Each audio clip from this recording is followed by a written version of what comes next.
All right, and so let's go ahead and get started here. So Kelly, do you want to kick us off as to the why while I work on some more issues we have? Sure. Just a brief introduction of the why. Um, we know that there have been some struggles in certain venues with students having lots of different syllabus designs in different classes. And so when you have an online product in a university setting, it's really helpful to keep a consistent message across all of the courses. So this is not required, but it is highly encouraged. And we are going to persuade you today a little bit about why we want to be doing this. But we're going to start out with Garett giving us sort of more of a theoretical underpinning to why we should be thinking about our syllabi this way. Right. And truly, Kelly, it goes all the way back to when we were trying to select the next LMS for the university. And a lot of the issues that we saw with the LMS that was voiced by students, faculty, and staff wasn't truly a problem with the LMS, but design issues. And so, with the effort to go ahead and rebrand all of EKU's assets, it only made sense to make this template to complement the course template that we developed in the LMS and to go ahead and really try and bring that brand forward. So, Garett, you want to talk to us about what we're trying to accomplish with our syllabi? Sure. And actually, I want to throw it out to the participants first. What do you think of when you think of the word syllabus? When you're thinking about what you're trying to accomplish with your syllabus, what kind of things come to mind? And so I just to get the juices flowing and going again, just drop some ideas into the chat. It can be a single word, it can be a sentence or two. What do you think of when you think of syllabus? What are you trying to accomplish? What purpose, right, does the syllabus address? Does that make sense? Oh, good. We're already getting all kinds of stuff. Guiding light. Excellent. Guide for the course, sequence expectations, clear expectations, communicate expectations, contract, good, schedule, overall guidance for the course, right? Transparency. Excellent. Transparency. What anything else? There's a lot of overlap there already, right? Communicating expectations, thinking about what the responsibilities of the students are, what your responsibilities are. Oh, there we go. I see Joseph said engaging, right? It's oftentimes, right, your first interaction with the students, right, is reading through the syllabus, walking through the syllabus with them. So engaging the students is a big deal. Success oriented, excellent.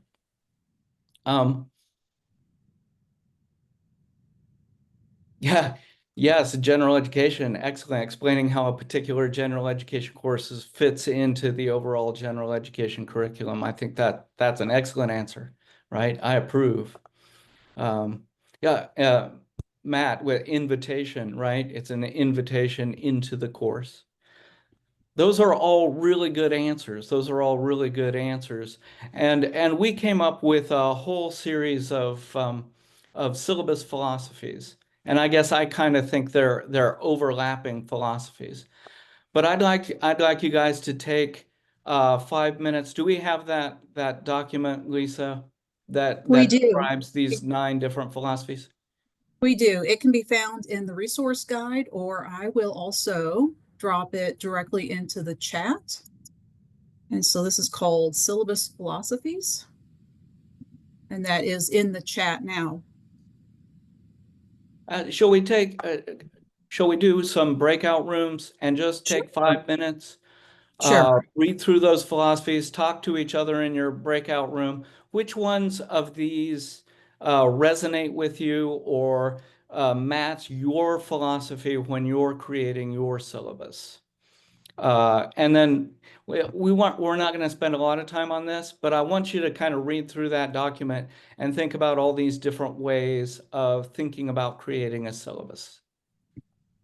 All right, I have our breakout rooms ready. And so if everyone would just navigate to your room, how long do you want to take for this, Garrett? About 5 minutes or 10 minutes? I think just 5 to 10 minutes. I don't think we Okay. need much more than that. Okay, sounds good. The rooms are open. If you guys have questions, let us know. Moderators will be joining each of the rooms to help you with your questions.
I guess just two of us today.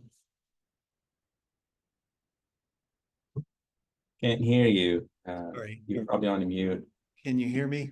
Yes, I do now. Are you the person, are you listening to, or are you giving the presentation? I just joined and it looks like there was a split out. Oh, here's more coming in. Okay, good. I guess we'll just wait.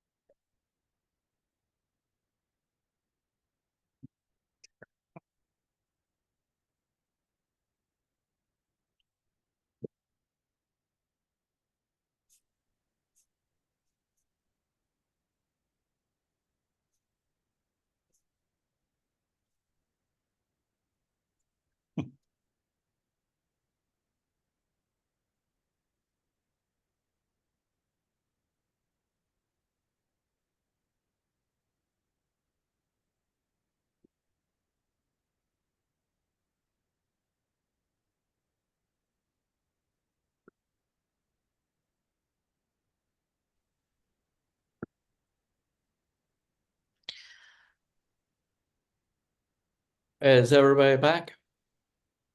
Yeah, excellent, excellent. I'd kind of like maybe a volunteer from each group to kind of say what did you think of when you were reading through those philosophies? Was there one that really resonated?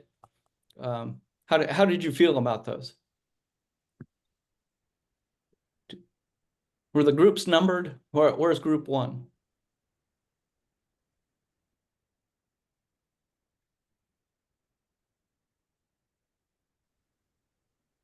I didn't notice my number when I entered. I don't know if anybody else did. All right, my group. Can somebody say, Marcy, you talked about the contractual one. Can I get you to get us started here? Sure. Well, Sorry. I've said my syllabus has been several pages evolving over the years, but I have in the past had just a one page of the student expectations in the classroom, whereas the the students are expected to turn in their assignments on time, late work isn't accepted, and if they're gone, they need to give me prior notice with an excused absence to make a quiz up, etc. But I've had students before and I have them sign this at the beginning. I sign it and they sign it and then I keep them. And so if I've had a student who's been gone 3 days, didn't let me know, I had no idea if the student dropped, they come back and they want to make up assignments, then I just pull it out and say, well, here you go. You met my contract, you signed my contract and knew the expectations. So therefore you're not making up the assignment. So the contractual philosophy. Good, good. I know when I started like 27 years ago and I got my teaching assignment, I was just handed a packet of syllabi from the instructors who taught it the last time. And I took those, put my name on it, modified it a little bit.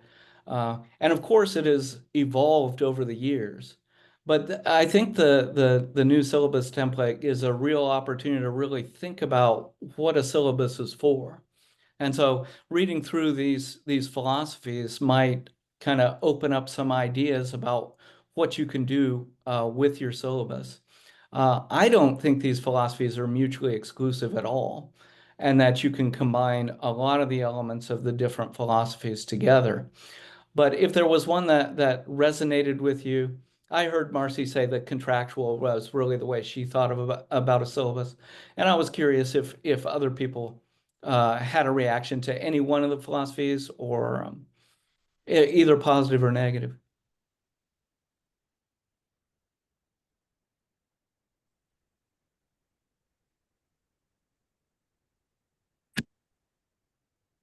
I could volunteer for group 4 if you'd like. Thank you so much. I believe just to kind of summarize everything up, I think just about everybody had a chance to talk, but we had different things that we would focus on individually, but I believe we came to a conclusion as a whole that it's kind of a little bit of all of them. I think that's probably the right answer. Just making sure that you work in a little bit of everything, making sure that it's ethical, a little motivational, you're communicating. But this was really great to look at and analyze, and I'm really grateful for the document. Good, good. Yeah, I thought just reading through all the different philosophies was very nice. Yeah, you don't want to choose motivational, and that doesn't mean you're not ethical, right? You know, those kind of things, right? Or you choose contractual, that means you're not motivational. But a lot of us at least have one philosophy or a couple of these philosophies kind of as a priority, right? When we're thinking about making a new syllabus and what that syllabus is trying to do. So as we get to the syllabus template, I think this is a nice time to kind of start over in your thinking about what a syllabus is and how it works. And the template will maybe enable you to make a syllabus you hadn't thought about, a syllabus that can do some things that you hadn't thought about before. And so that's part of the motivation on doing a syllabus template. Yes, we want a similar experience for students and those kind of things and branding. But also it gives faculty a chance to really be creative without it being an overwhelming, time-consuming project to create a new syllabus. With the template, you have a lot of support right there getting started. And so that was part of the motivation of designing in the design of the template as well. Do we have All right. other Go ahead. thoughts?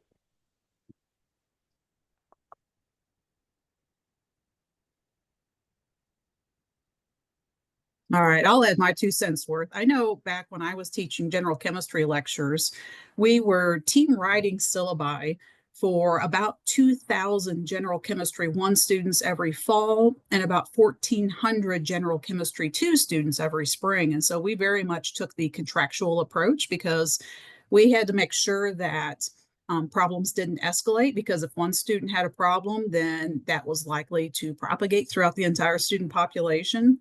And I can tell you that it really changed my philosophy towards what I want to accomplish with my syllabus when I started teaching the Intro to University course.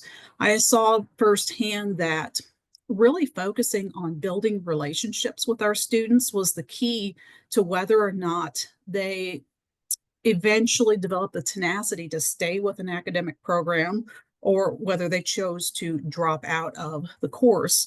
And so towards that end, I have 2 resources here that I've dropped into the chat. The first one is a link for a free download to the Relationship Rich Education text. It's a little bit over 100 pages. It's a really quick read, but it really just talks about how building relationships is key to keeping our students in our courses. If that's too long of a read for you, I've also dropped Bell Hook's Engaged Pedagogy article from her book. I think it's Transgress the Teaching. I might be getting that wrong. But I really like both of these philosophies because it talks about this collaborative, holistic practice of really engaging with your students and promoting this lifelong learning and empowering them to take charge of their own education. I think these 2 philosophies are also going to serve us really well as we deal with a lot of the AI issues that are creeping up into all of our classes as well. All right. So Kelly, do you want to talk to us about this academic regulation that was a little bit hard to find over the weekend? I don't want to talk too much about it, but just to point out that in terms of the sort of contractual thing, that one of the other reason we're doing this is definitely to ensure that the course syllabi consistently contain required elements. And so this is a good way to do that instead of every year having to go to a different website and find the right language and copy and paste it. Having that all in the syllabi is going to be hopefully really helpful. That's it. Okay, so why use a template? I want to start this with a poll. Lisa, if you've got that made.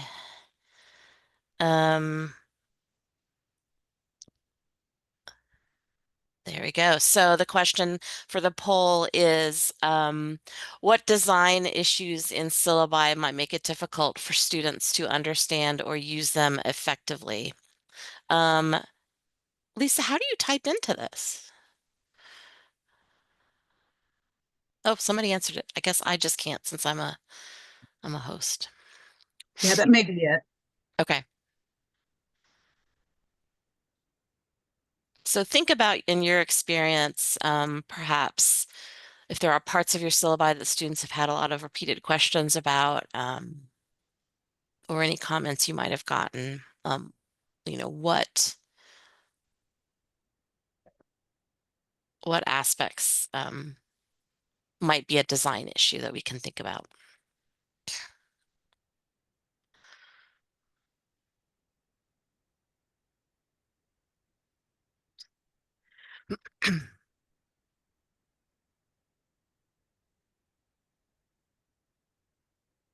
Okay. I'm going to give people, I don't know, 20 more seconds, and then we'll go ahead and end this and see what kind of answers we've gotten.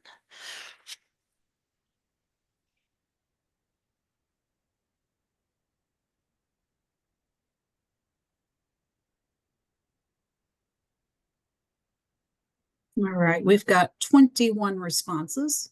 Oh, Okay. and then everybody's suddenly responding.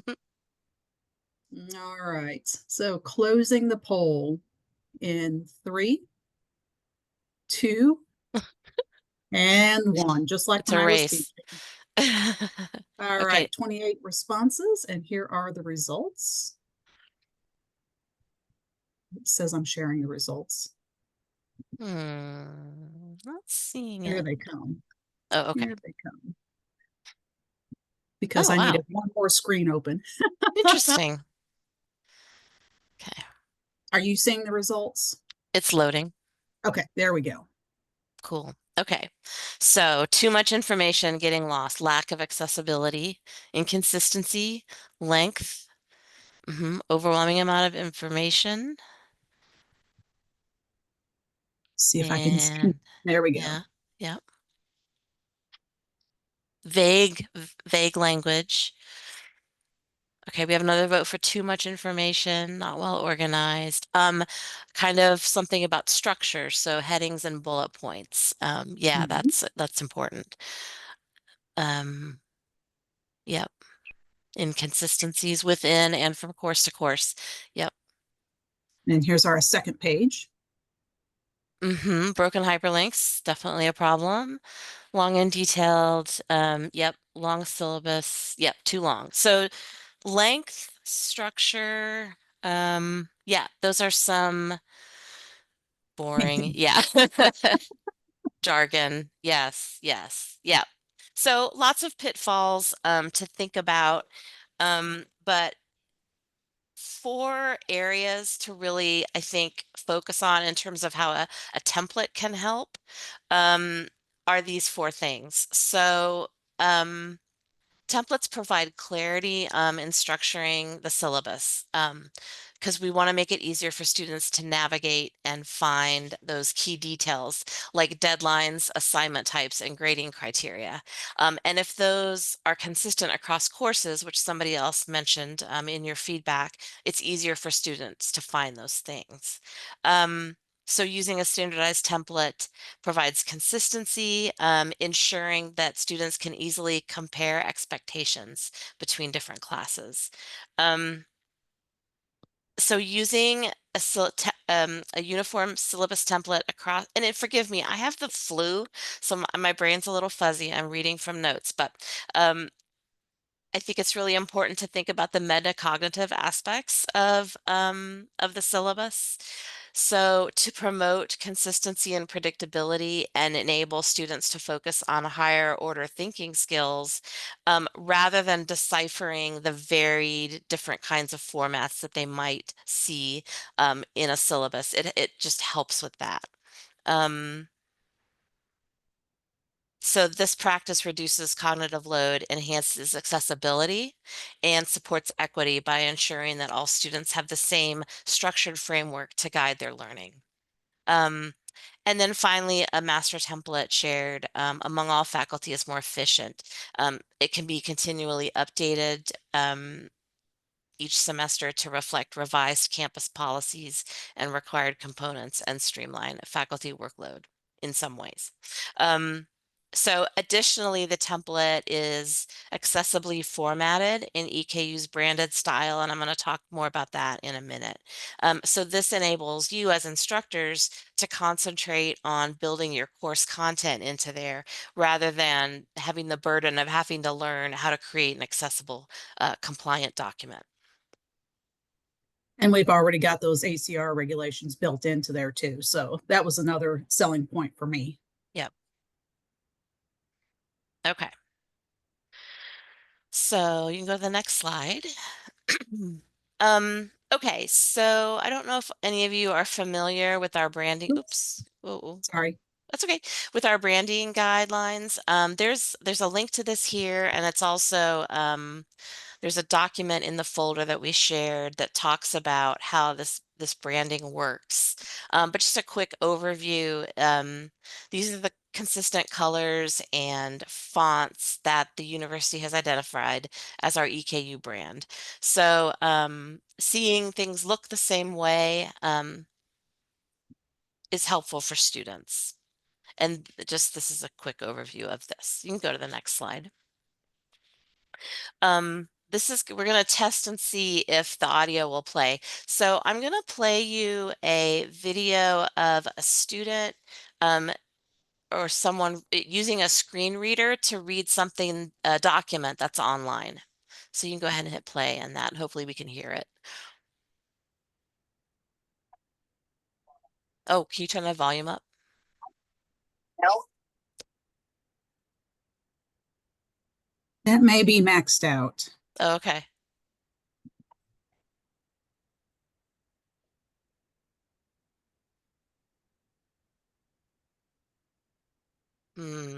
That may not work.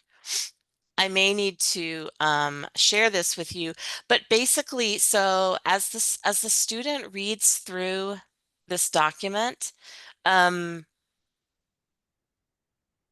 the bottom part right here, the heirloom tomatoes are for everyone is a header level 1, and then heirloom tomatoes are fabulous is a header level 2. And so when you're using a screen reader, you can jump down to those different sections and read all those. If there's no levels, if there's no structure in the document, it just reads all of the text in an entire document, and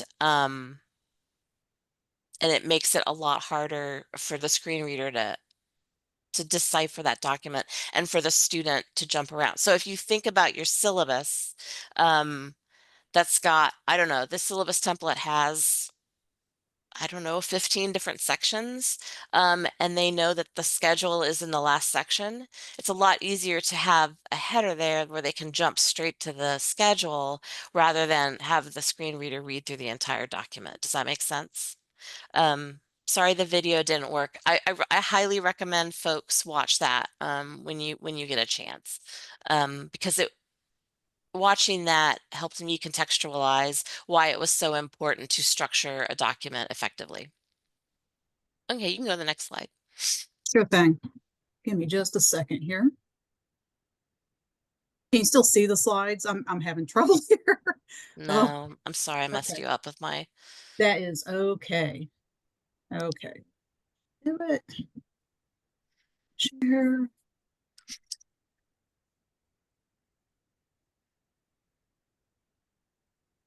Let's see if we can get past this. Cool.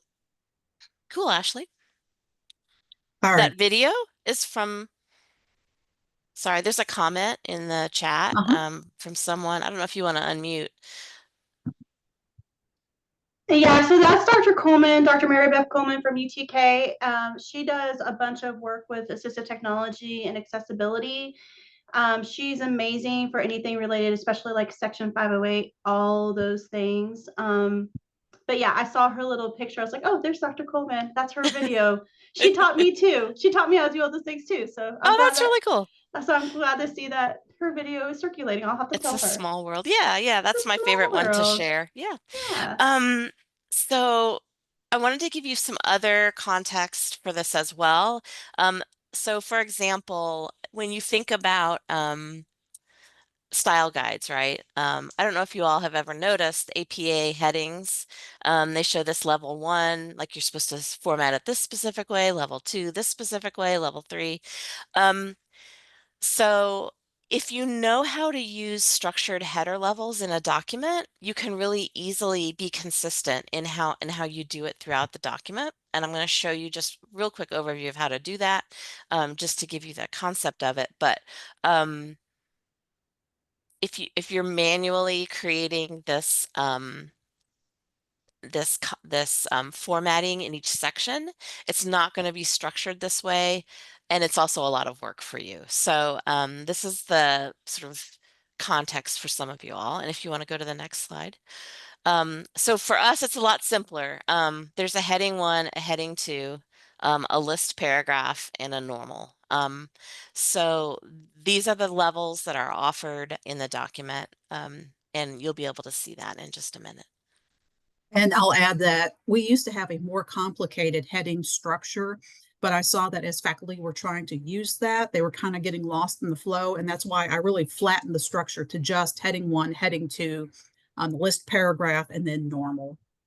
So It's if you don't like easier. it. Yeah, Yeah. it's a lot easier. All right, so up next are our new features.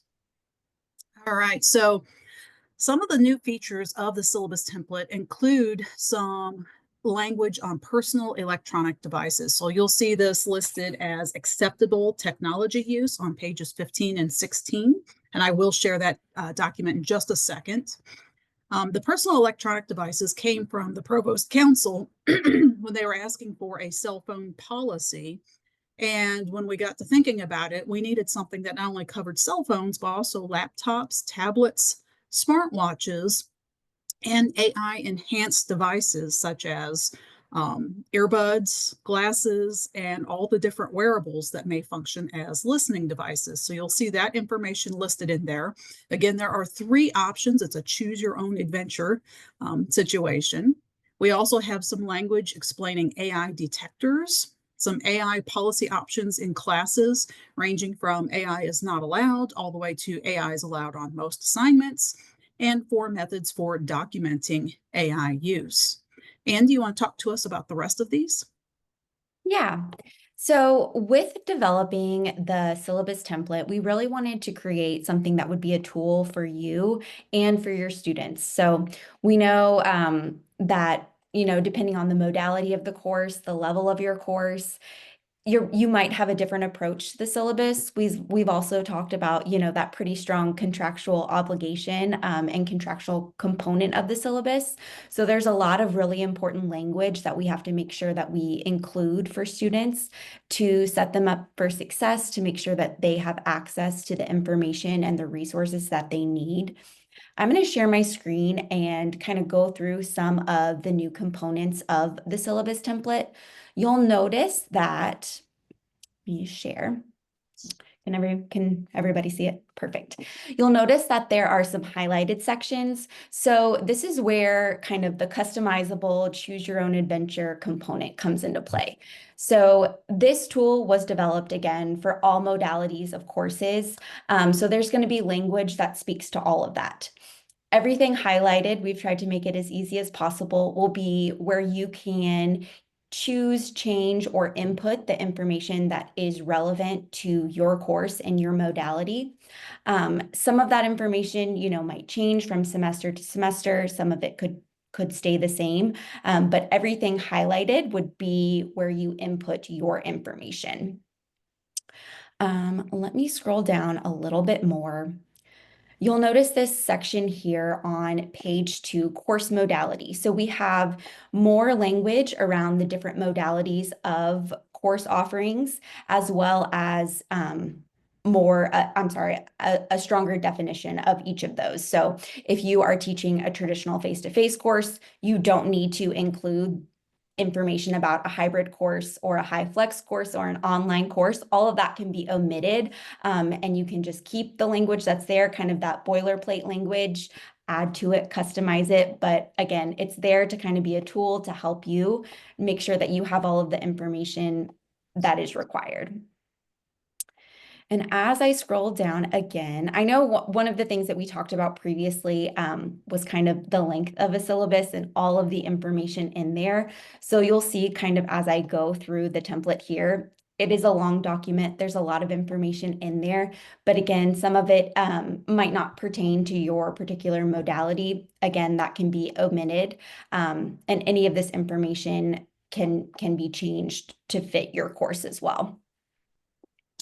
So again, more places to input information about your course meeting time and location, if that's relevant to you. Student learning outcomes, those will be unique to your course. Course materials and requirements, those will be unique to your course as well. Attendance and participation. And I'm going through, you can see there are a lot of places with highlighted information, again, where you can input the information or choose the information that is relevant to your modality, of course.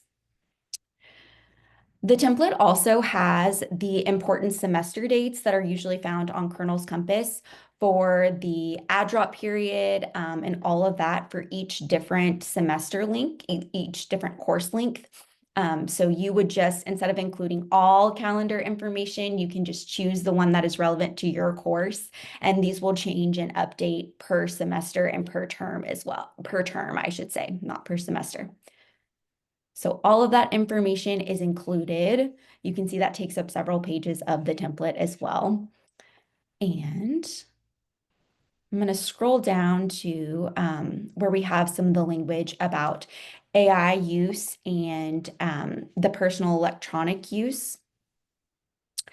As Lisa said before, we have included 3 different options. So you can, again, choose or change the one that fits for your course. We have places to input the feedback plan of the instructor, turnaround time when it comes to grading, late work policy, again, all of the relevant information and all of the information that needs to be included. Technology requirements. Right now, there's language for both Blackboard and Canvas. That won't happen come, summer. It'll all be in Canvas. All of the different LTIs that can be seen in a course. So again, any information that isn't relevant to you in your course can be omitted from the template. It's designed to be a tool to help you and help your students be successful as well. So here is the acceptable technology use policy that we were talking about earlier. Again, you can see that there's three different policies here that you can, again, choose to adopt or change to fit the nature of your course. This also allows you to kind of think about the boundaries that you want to set for your students and what you want them to, what kind of parameters you want to have for them as they're working through your course. The syllabus is a really great way to kind of give your students an overview and a snapshot of the course to help them be successful in your course. So making sure that they have clear expectations of assignments and policies related to your course is a really important piece of that as well. Here we have the use of AI. So we have AI being forbidden, allowed on certain assignments, and then allowed on every assignment. And again, you can change or alter this language, include only certain AI, only include certain tools, whatever it is that will work for your course. Lisa, is there anything else that we should add or that you wanted to say about the AI statements? With the AI statements, I've tried to include a lot of flexibility there, but I want everybody to keep in mind that where AI technology has essentially become baked into every application and software and website, it's going to become increasingly difficult to go with the AI is forbidden policy. However, if you want some help navigating this, I do have a slide at the very end talking about all of the different AI training sessions that we're going to offer. this week, and throughout the semester, we'll have other opportunities for training sessions. But it's important whenever you're choosing a policy to realize where students are going to bump into the technology, explain explicitly, hey, I don't want you using ChatGPT. I don't want you using Grammarly. I don't want you using Claude. Or tell them exactly which AI is acceptable to use in the coursework and for which portions of which assignments. I've seen a stoplight version of, green, it's acceptable to use it on all of these assignments. Yellow, it can be used on parts of this assignment, or red, it's not allowed on this assignment. And I will actually share that with participants in our generative AI policy development session. That's right after this one at 3 o'clock today. But if anyone is having any difficulties or wants to talk about how to implement this, that's why I'm here. Send me an email. We'll set up a time. We can talk and I can help you work through this. So don't feel like you're out in the Wild West when it comes to developing an AI policy for your class. And I can leave it at that. Thank you. She's the expert, so I wanted to make sure I didn't miss anything. Thanks, Anne. We also, with each of these different policies, we tried to use student first language just to make sure that we were including everything that was relevant to students, but and it was written in a way that really puts the students first to, again, emphasize the fact that they're taking their learning into their own hands or encourage them to do so. So as I'm continuing to scroll, you can see more of the areas where you can customize, more information that you can change or add to meet the needs of your course. Towards the bottom, we also have all of the student support resources, so that your students will have all of that information that they need.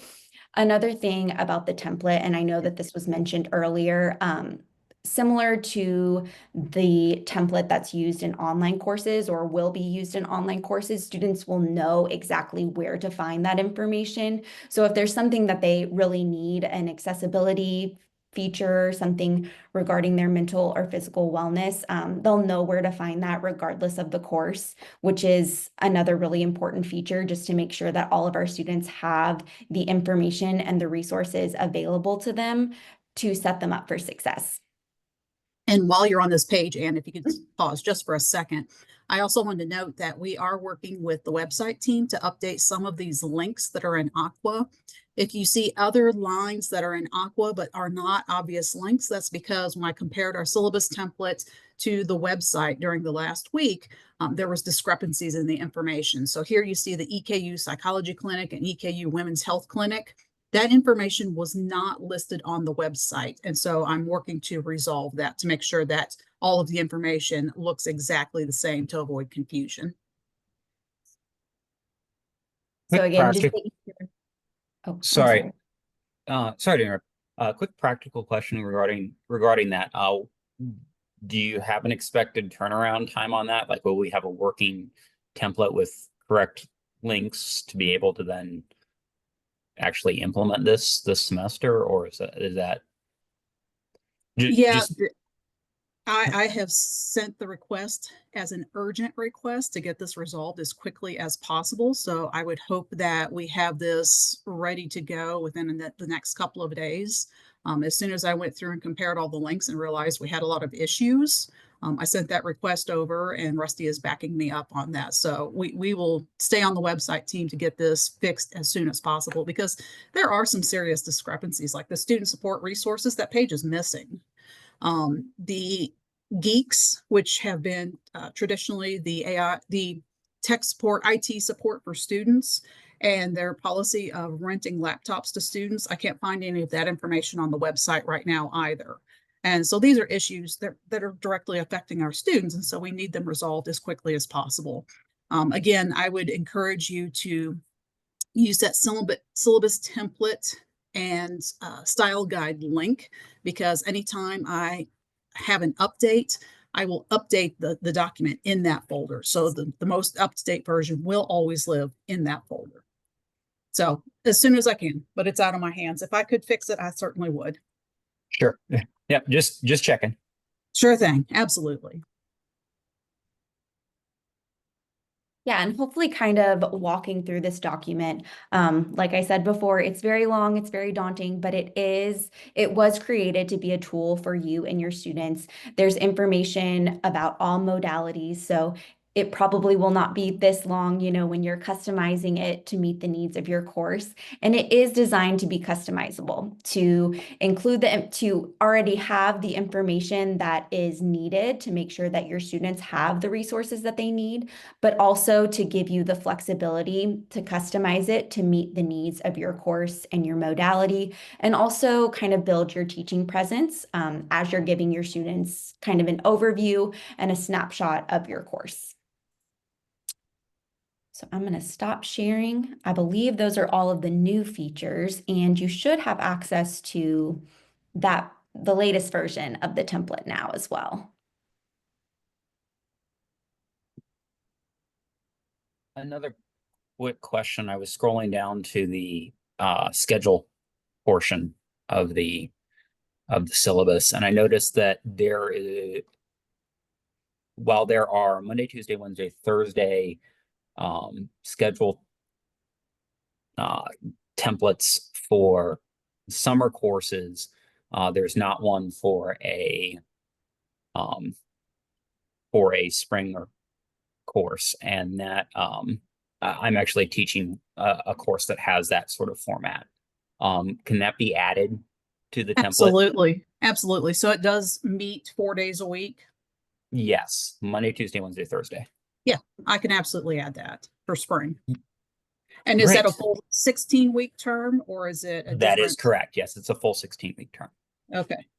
Consider it done. I'll have it late this evening. Excellent. Thank you. Sure. Okay, you can go to the next. Thanks. So I'm going to just quickly give you some tips for editing and just demonstrate real quick how I would edit in here. So can I share my screen? Yes. Lisa, okay. Okay.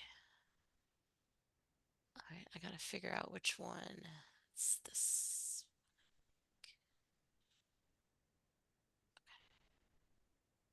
Okay. So I'm going to show you both versions. I have downloaded this as a Word, but I also have it as OneDrive. Can everybody see this Word document where my cursor is? Okay, good. So first, I just want to show you in context what it looks like when you've got a document that is structured.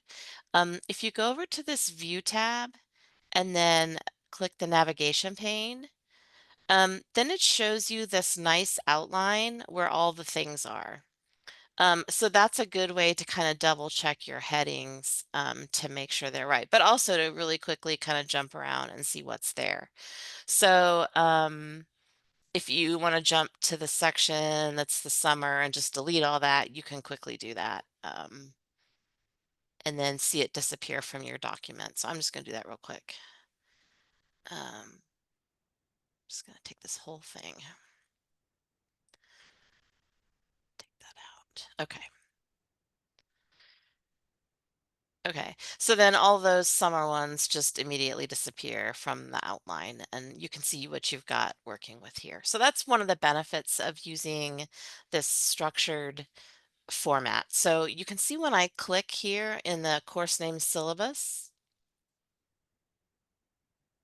up at the top, it shows you what what level of the header it is. So this right here, the course name and syllabus, that's a title.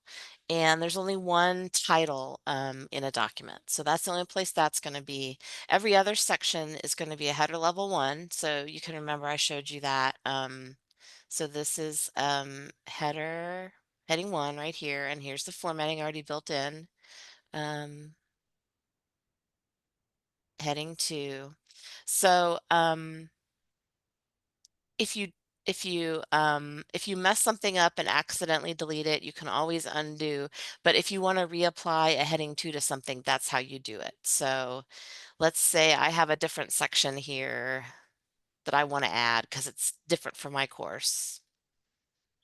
all I have to do is just go up here and call that a heading 2, and that will format it the correct way, and you don't have to worry about figuring out how to make it the right font and size and all that other stuff.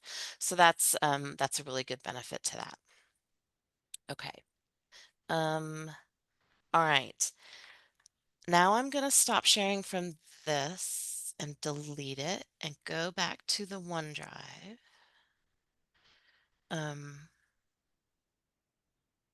Hold on. Okay. So when you're in OneDrive, and this is the link that that's been shared with you to find this and actually like download it or save it. And the way you're going to do that is go to the File menu, and you can either create a copy online, which will put it in your OneDrive, or you can download it as a document. So right now I'm just going to show you how to do that online. I'm going to create a copy online, and I'm going to put it in my own file structure somewhere. Okay. All right. Just put it in the top level.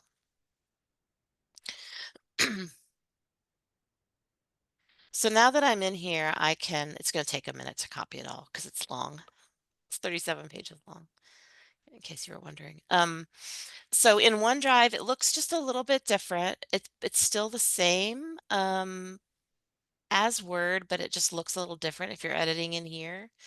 This little thing right here will show you the navigation pane that I was showing you before in Word, and you can also view up here and use that view menu to do that. And then it's going to be the same process in here as it is in Word. If you want to add a section,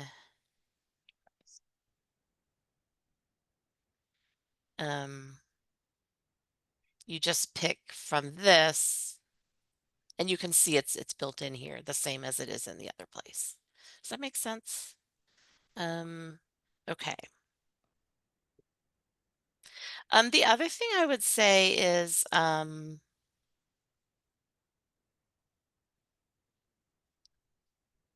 if you type into where it's highlighted and you just start typing, it's going to also be highlighted. So for me, if I were doing this, I would kind of put my cursor before it and type whatever the course name is, and then just delete all that. That's just a personal preference of mine, but because it can be tricky if you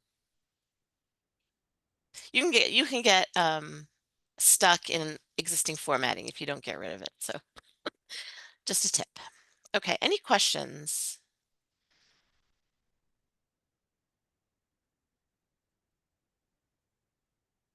Okay, I'm gonna stop sharing. Actually, I have a quick question if you can hear me. Yeah. So I'm more familiar and comfortable with Word than with OneDrive, and so Yep. I would be inclined to edit this document using Word, but are there advantages to using OneDrive that I might be overlooking? I think it's personal preference, but maybe Anne, I don't know. Or other folks who are. Yeah, I can chime in on that. Yeah. So OneDrive is where this lives.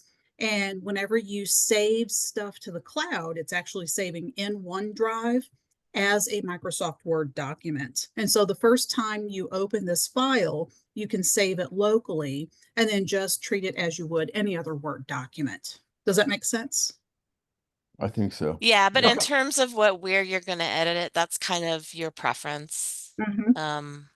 The only place you cannot edit it is in Google Documents. That would destroy the formatting. So that's the only thing that's verboten. Yeah. Yeah.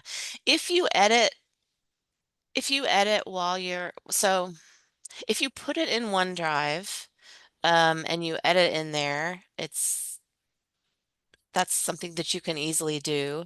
If you just save it to your desktop as a Word document, then it's only in that one place and and it's not in the cloud. I have one more follow-up question. So, Yeah. uh, I'm imagining, that I've got syllabi for my courses saved on my hard drive, and then the next semester rolls around, and so Mhm. some of the information on the template has changed or been updated. So I guess what I'm going to need to do in the future is copy and paste relevant information into a new template document.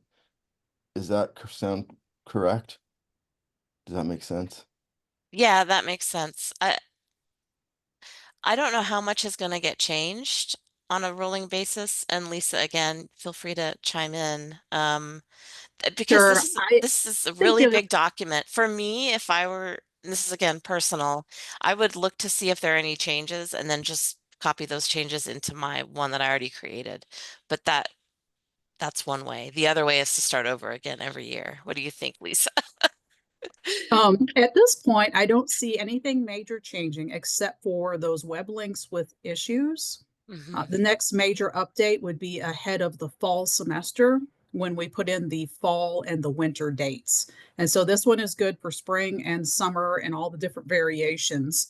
And I don't really anticipate it changing much. I would say probably the most vulnerable sections would be the AI related sections. Yeah. And it wouldn't take a whole lot to just scan through that and see what's changed. And maybe we could do, or maybe we could even do, and this might be too much work, but sort of a release note and say, here are the things that Yes, we changed for this version.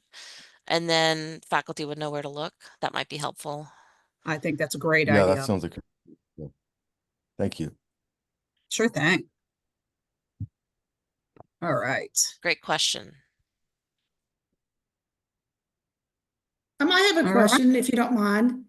Sure, Michelle. Would it be possible to code things in a way so they know what components are mandatory and what are optional? Because I mean, there are some mandatory components for a syllabus, and that might be confusing, especially new faculty, as what definitely needs to be there and what is, optional. Yeah, that's a good question. Do you think just throwing in some all caps mandatory on the sections that have to be there would be helpful? Or maybe an asterisk or something. Yeah, just some way to No. note that so people know, okay, I can't just delete this section because, that needs to be there. Well, Yeah. I would be maybe a little more specific here in that there are some things that are required by the syllabus regulation. And then there are some things that would also be required by, say, Quality Matters if you're teaching an online course. So one of the things I would want to know is maybe like, why is it required? What is it required for? Because there are some things that, as I was working with the template, I thought, well, I don't know if this is in here for legal reasons, like the vendor statements. I didn't know if I could take it out. I didn't really think I needed it, but I left it because I wasn't sure. Does that make sense?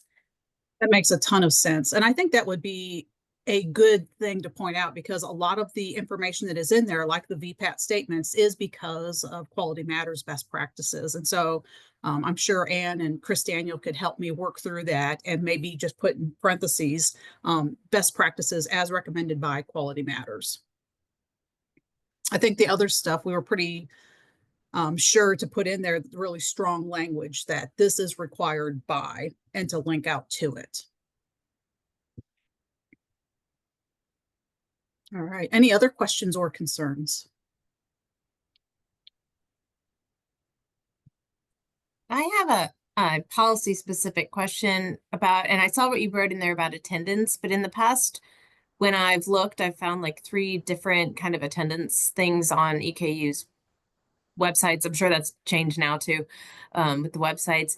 So I didn't know if you had any guidance. We don't have a departmental, I've already confirmed there's no departmental attendance policy. If you had any guidance on best practices for that. Right. Do any of our FIs want to answer that one? Since you guys have been in the trenches more recently than I have.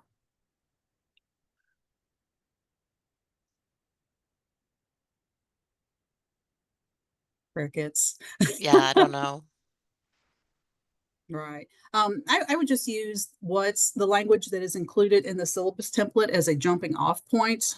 Since COVID times, I feel really bad about requesting documentation for students to provide like a letter from the doctor because yes, if they can get into the free clinic on campus, great. But if they can't, or if they have a specialist appointment, whatever, I hate penalizing students financially to produce a doctor's statement saying why they were absent. And so I've been really hesitant since then. So I would confer with your department, your program, or your and just ask them, what do you think is best? And as long as you all are consistent, I think that that will be helpful and less confusing to students. All right. Any other questions? I have one more question, sorry. Sure, Michelle.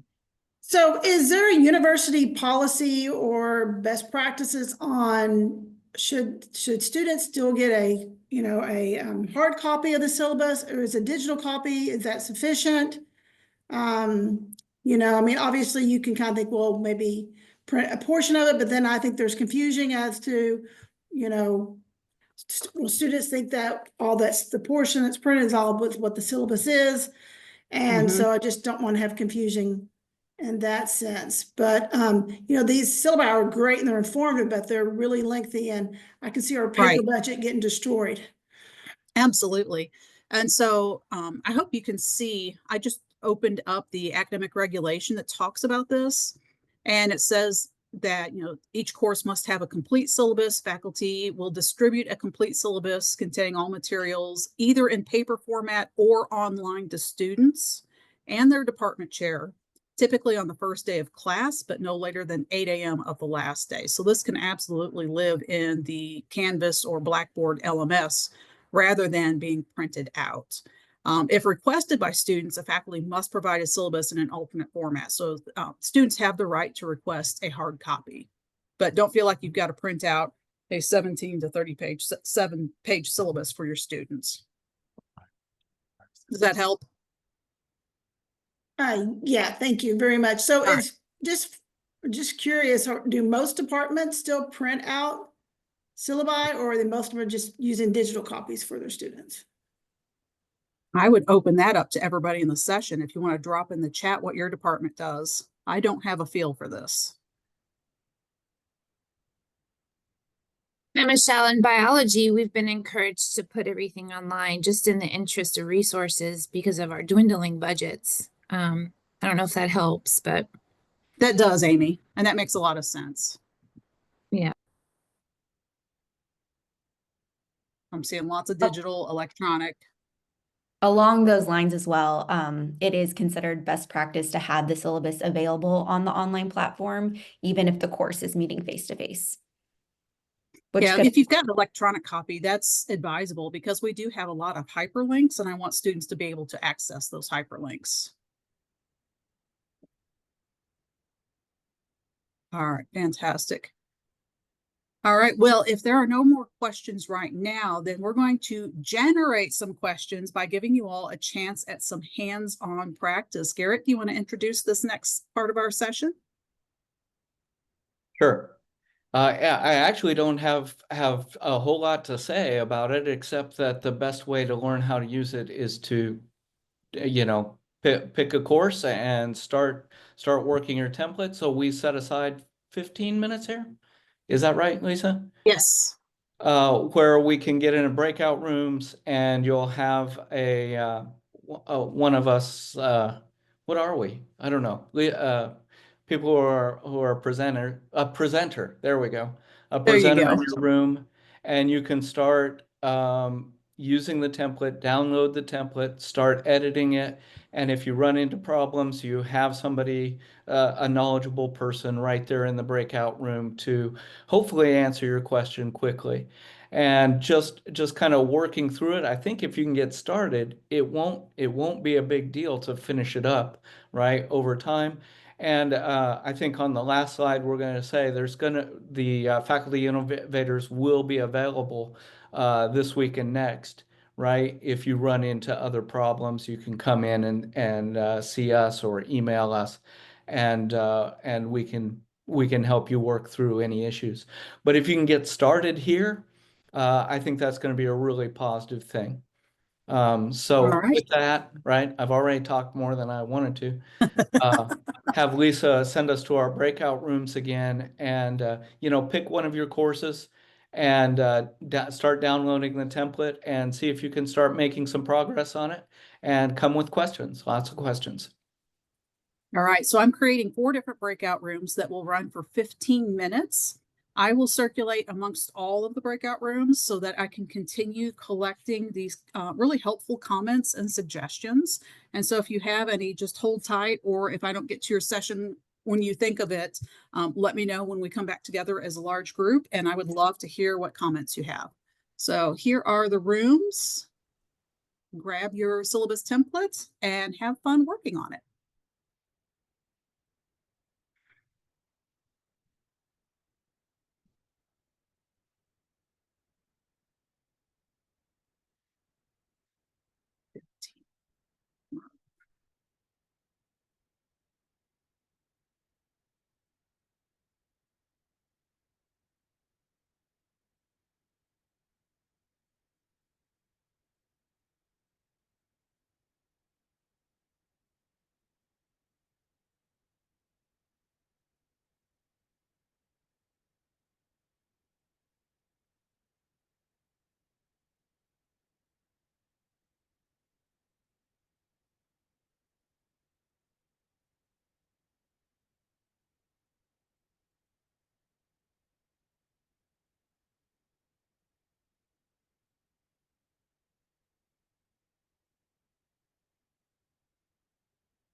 Hey. Oh, yeah.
All right, it looks like most of us are back. And in the interest of the fact that we only have a couple minutes left, I wanted to mention that I did drop 2 sample syllabi into the chat as I visited each room.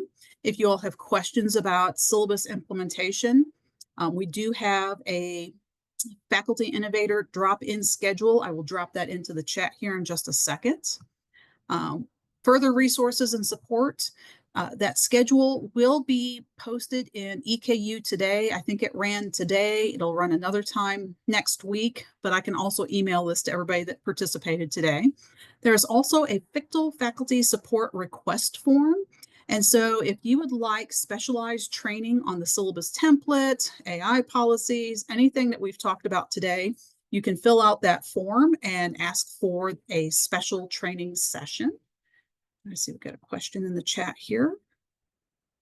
All right. And then if you have questions about how to deal with AI in your courses, I have updated this link since the website broke, my first link.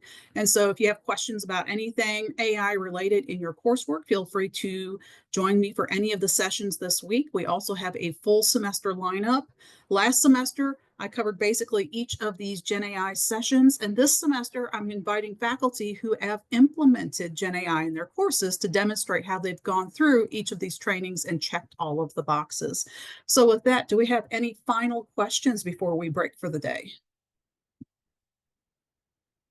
Amy, you're welcome. I'm glad you found this helpful. All right. If not, thank you all for your time and attention. I know 90 minutes is a long time. If you have any follow-up questions, please let me know. And I will email that schedule to everyone for the faculty innovators. And you all are so welcome. Have a fantastic rest of your day.